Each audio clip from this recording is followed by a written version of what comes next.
سمجھتی ہے کہ کس طرح سے جس طرح سے یہ ملا مافیا بات کرتے ہیں، جس طرح سے ملا مافیا نے پاکستان کا حال کر دیا ہے.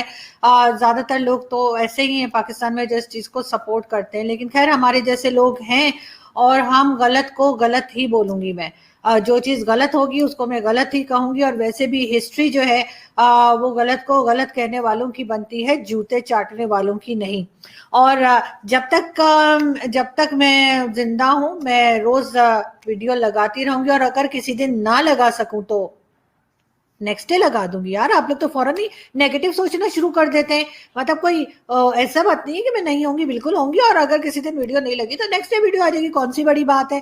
اور لیکن جس طرح کی ویڈیوز آج کل آ رہی ہیں نا، جس طرح کی ویڈیوز میری آج کل آ رہی ہیں، مجھے لگتا ہے بڑی جلدی فوٹو پہ ہار لگنے والا ہے.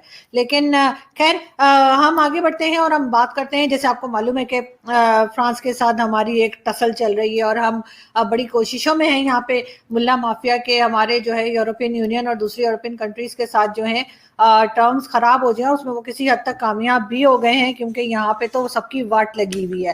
لیکن اس کے اوپر مجھے ایک جوک یاد آیا کہ فرانس کو تباہ کرنے کی باتیں ہو رہی ہیں، جی فرانس کو ہم یہ کر دیں گے، فرانس کو ہم وہ کر دیں گے.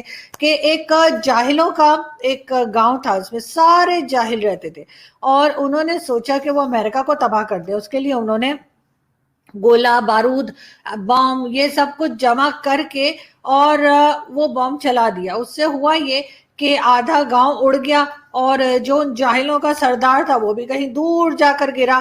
اور جب وہ اٹھا تو اس نے اپنے کپڑے ایسے ایسے جھاڑے اور اس نے کہا کہ دیکھو جی ہمارا یہ حال ہوا ہے تو امریکہ کا تو پتہ نہیں کیا حشر ہو گیا ہوگا ہمارے بم سے.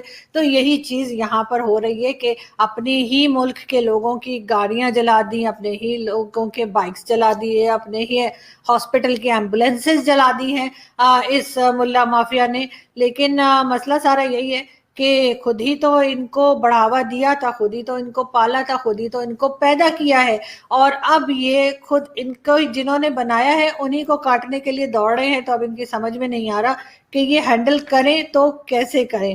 لیکن ٹی ایل پی کا جو ہے وہ ابھی تک مسئلہ گورنمنٹ سے جو ہے وہ ٹھیک سے ہینڈل نہیں ہو پایا ہے. اور یہ صرف ایک تحریک لبیک پاکستان کا ایشو نہیں ہے، بلکہ اس طرح کی بے شمار بہت ساری، آپ اگر گوگل بھی کریں گے آپ کو بہت سارے نام مل جائیں گے، آرگنائزیشنز ہیں. اسلامک آرگنائزیشن ہے جنہیں میں کہتی ہوں کہ ایکسٹریمسٹ آرگنائزیشن ہے، جو کہ پاکستان میں موجود ہیں، اور اسی طریقے سے وہ آپریٹ کرتے ہیں کہ کبھی کہیں پہ کہیں گے پروٹیسٹ کے لیے بیٹھ جائیں گے، کبھی کوئی نقصان کریں گے، کبھی کہیں جا کے پھٹ جائیں گے. جو آدیشر کاوز جی کہتے تھے، جو ہمارے ایک سینئر جرنلسٹ تھے ڈان کے، جو لوگ ڈان پڑھتے ہیں وہ ضرور کاوز جی کو جانتے ہیں. ان کا یہ کہنا تھا کبھی کبھی انسان کا دل چاہتا ہے کہ میں پھٹ جاؤں. تو وہ کہتے تھے بالکل پھٹ جاؤ اور سائڈ پہ جاؤ اور پھٹ جاؤ.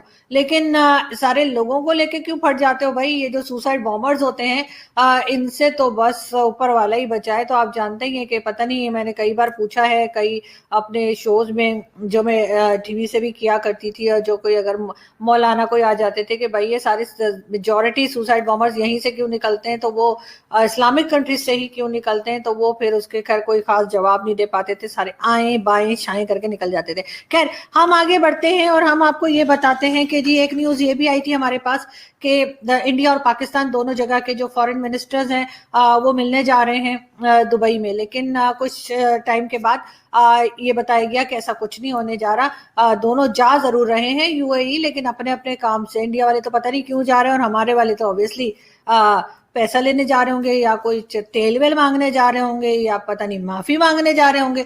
کوئی اسی طرح کا کوئی کام ہوگا. اس کے علاوہ تو ہمارے فارن منسٹر کو کوئی کام آتا جاتا ہے نہیں، یہ بات تو سبھی جانتے ہیں.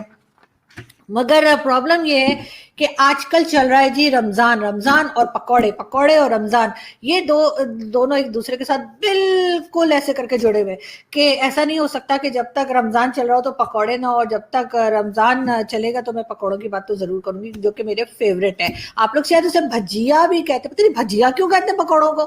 کہنے میں خیر تو میں یہ بتا رہی تھی کہ جو کافر ہوتے ہیں، جو یورپین کنٹریز ہیں دوسری جگہیں ہیں، ان کے جب فیسٹیولز ہوتے ہیں، کوئی ریلیجس فیسٹیول ہو یا کچھ بھی، تو وہاں پر چیزوں کی قیمتیں بہت کم ہو جاتی ہیں, ان کے لوگوں کو آسانی ہوتی ہے کہ وہ لے سکیں, بلکہ بہت اچھی اور سچ مچ کی سیل لگتی ہے جس سے لوگ جا کے شاپنگ کرتے ہیں اور ان کی لائف تھوڑی آسان ہو جاتی ہے. لیکن پاکستان میں ایسا کچھ نہیں ہے. پاکستان میں جو ہے وہ سننے میں یہ آ رہا ہے کہ 400% سمجھے آپ ایک طرح سے بڑھ چکی ہے, جو مہنگائی ہے وہ بڑھ چکی ہے, اور ہر چیز جو ہے بہت مہنگی مل رہی ہے, اور جو چیز پہلے آپ کو سمجھے 100 روپے کی ملتی تھی وہ اب اس کی قیمت کہیں زیادہ ہو چکی ہے. لیکن کسی کو کوئی فرق نہیں پڑ رہا, خان صاحب کو بھی کوئی فرق نہیں پڑ رہا, اور کسی کو بھی, کیونکہ ظاہر ہے ان سب کے جو بینک اکاؤنٹس ہیں وہ بھرے ہوئے پیسوں سے. جو عام پبلک ہے اصل میں تو خوار وہ ہو رہی ہے. ایک اور چیز انہوں نے یہاں ایک نیا ڈرامہ میں آج دیکھ رہی تھی, ہو رہا ہے کہ انہوں نے جو فرنٹ لائن ورکرز ہیں, جو ہیلتھ ورکرز ہیں, ان کے لیے اناؤنس کر دیا ہے کہ جی ان کو کووڈ 19 کی جو یعنی کرونا وائرس کی ویکسین ہے وہ نہیں دی جائے گی.